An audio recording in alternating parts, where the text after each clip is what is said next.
नमः संस्कृताय। प्रिय संस्कृत मित्राणि, संस्कृत सेवा में आप सभी का स्वागत है। हम लोग पढ़ रहे हैं महाकवि भारवी द्वारा विरचित किरातार्जुन महाकाव्य का प्रथम सर्ग, जिसमें हम लोगों ने 28वें श्लोक का अध्ययन कर लिया है। आज उसी 28वें श्लोक का की हम लोग परीक्षा दृष्टि को लेकर के आए हैं और परीक्षा दृष्टि में कुछ सवाल बन रहे हैं, उसको हम लोग हल करेंगे। जैसा कि आप लोग जानते हैं कि हम लोग एक पुस्तक है हमारे प्रिय गुरुजी श्री सर्वज्ञभूषण द्वारा रचित संस्कृत गंगा प्रकाशन की, उसमें से परीक्षा दृष्टि हम आप लोगों को बताते हैं। कुछ इसमें से नया हम अपना ऐड करके आप लोगों को बताते हैं कि क्या प्रश्न से बन सकते हैं। तो हम लोगों ने पढ़ा था 28वां श्लोक, भावादृशेषु प्रमदाजनोदितम् भवत्यधिक्षेप इवानुशासनम् तथापि वक्तुं व्यवसाययन्ति माम् निरस्तनारी समया दुराधयः। गुरुजी, वहीं पर भवादृशेषु प्रमदाजनोदितम्, यहाँ प्रमदाजन से किसका बोध हो रहा है? भैया, द्रौपदी का बोध हो रहा है। क्या कहा? प्रमदाजनोदितम भवादशेषु, आप जैसे महानुभावों के विषय में हम लोगों के द्वारा कहा जाना या उपदेश दिया जाना बड़ा ही गुरुजी निंदनीय है। क्या है? निंदनीय है, आपके अपमान के समान होता है, ऐसा द्रौपदी जी ने कहा था युधिष्ठिर से। तो यहाँ प्रमदाजनोदितम पद से किसका बोध होता है? तो प्रमदाजनोदितम पद से यहाँ पर द्रौपदी का बोध होता है। किसका बोध होता है गुरुजी? द्रौपदी का होता है। और यदि प्रश्न पूछ ले कि भवादृशेषु पद से किसका बोध होता है, तो आप बताएंगे भवादृशेषु पद से युधिष्ठिर का बोध होता है, राजा का बोध होता है।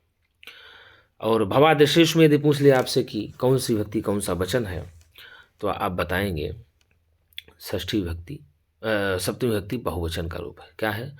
सप्तमी विभक्ति बहुवचन है। आगे दिया, किसके लिए स्त्रीजनों के वचन अपमान के समान होते हैं? तो भैया युधिष्ठिर आदि के लिए। द्रौपदी कहती हैं कि आप जैसे महानुभाव के लिए, आप जैसे श्रेष्ठ पुरुषों के लिए मुझ जैसे तुच्छ स्त्रियों के द्वारा उपदेश जो है वह तो बड़ा ही अमंगलकारी है, वह ठीक नहीं है कि आप लोगों को हम उपदेश कर सकें, ऐसा द्रौपदी जी युधिष्ठिर से कहती हैं। तो किसके लिए स्त्रीजनों के वचन अपमान के समान है? तो युधिष्ठिर आदि के लिए। युधिष्ठिर आदि के लिए किनके वचन अपमान के समान होते हैं? तो स्त्रीजनों के वचन अपमान के समान होते हैं। युधिष्ठिर आदि के लिए स्त्रियों के वचन अपमान के समान होते हैं, यह बात कौन कह रहा है? तो द्रौपदी कह रही है। युधिष्ठिर, आप लोगों के लिए यह वचन अपमान के समान होता है, यह कौन बोल रही हैं? द्रौपदी बोल रही है। किससे बोल रही हैं? युधिष्ठिर के लिए बोल रही हैं। आगे दिया कि निरस्त नारी समया दुराधया, किसका कथन है? द्रौपदी का कथन है। द्रौपदी का कथन क्या है? निरस्त नारी समया दुराधया, अर्थात गुरुजी कहने का तात्पर्य है कि निरस्त नारी अर्थात स्त्री जनोचित, क्या कहा? स्त्री जनोचित शालीनता को नष्ट कर देने वाली दुष्ट की मनोव्यथाएं, दुष्ट मनोव्यथाएं क्या कहा? दुष्ट मनोव्यथाएं मुझे बोलने के लिए प्रेरित कर रही हैं। द्रौपदी युधिष्ठिर से कहती है कि स्त्री जनोचित शालीनता को नष्ट कर देने वाली दुष्ट मानसिक व्यथाएं मुझको जो है गुरुजी बोलने के प्रेरित कर रहे हैं, ऐसा कौन कहती है? तो द्रौपदी जी कहती हैं। यह दुराधया पद से अगर पूछ लेता है कि इसका अर्थ क्या होगा, तो व्याधाएं होगा। क्या होगा जी? व्याधाएं होगा, बाधाएं जिसको कहते हैं, व्यथाएं होंगी। और निरस्त नारी समया का मतलब हुआ कि स्त्री जनोचित शालीनता को नष्ट करने वाली है। तो इस पद का, इस वाक्य का कथन का वक्ता कौन है? द्रौपदी है। कौन है गुरुजी? द्रौपदी है। श्रोता कौन है? युधिष्ठिर हैं। द्रौपदी क्या कहती हैं? निरस्त नारी समया दुराधयः। यदि पूछ ले कि यह पंक्ति किस श्लोक से ली गई है तो आप बताएंगे किरातार्जुन महाकाव्य के प्रथम सर्ग से ली गई है। किस सर्ग से? प्रथम सर्ग से। नारी समया में समया से तात्पर्य है मर्यादा से। नारी समया में समया से तात्पर्य क्या होता है? मर्यादा से। ठीक है। अनुशासन में प्रकृत प्रत्यय क्या होगा? तो अनुशास लुट प्रत्यय हो जाएगा। अनुशास लुट प्रत्यय लग करके ही अनुशासनम बन जाएगा। क्या बन जाएगा? अनुशास लुट बराबर अनुशासनम हो जाएगा। यदि आपसे पूछ ले कि निरस्त नारी समया में कौन सा समास है तो निरस्ताः नारी समयाः यही ही ते निरस्त नारी समयाः। क्या करेंगे? ऐसे निरस्ताः नारी समयाः नारी निरस्ताः नारी समयाः। ठीक है। निरस्ताः नारी ये ऐसे नी रस्ताः नारी समयाः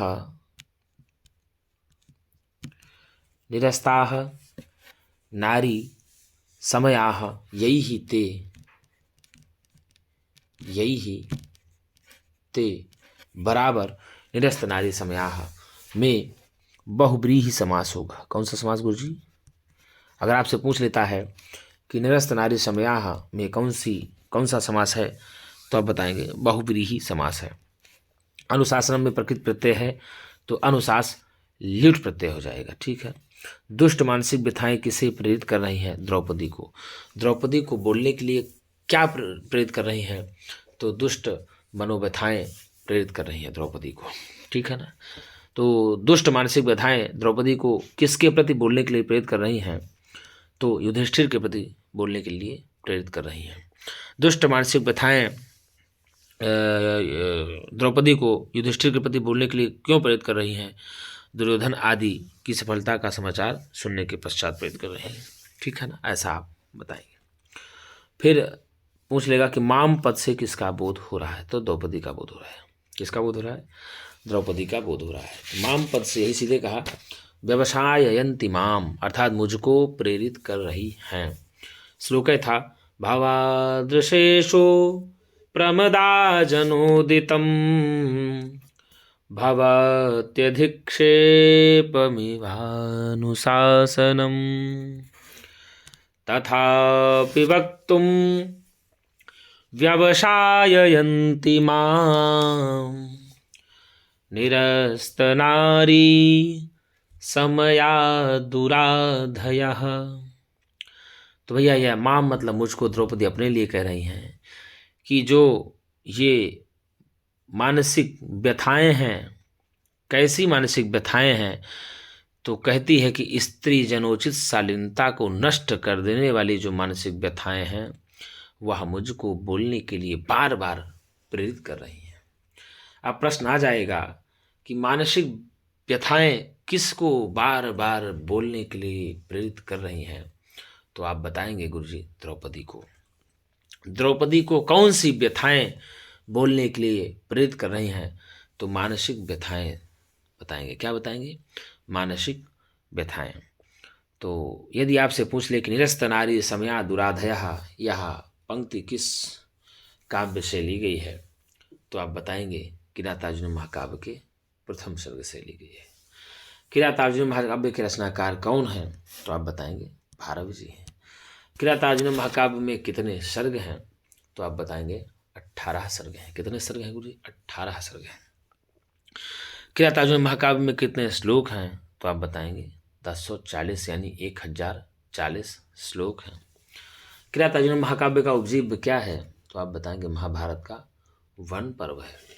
किरातार्जुन महाकाव्य का नायक कौन है? तो आप बताएंगे मध्यम पांडव अर्जुन है।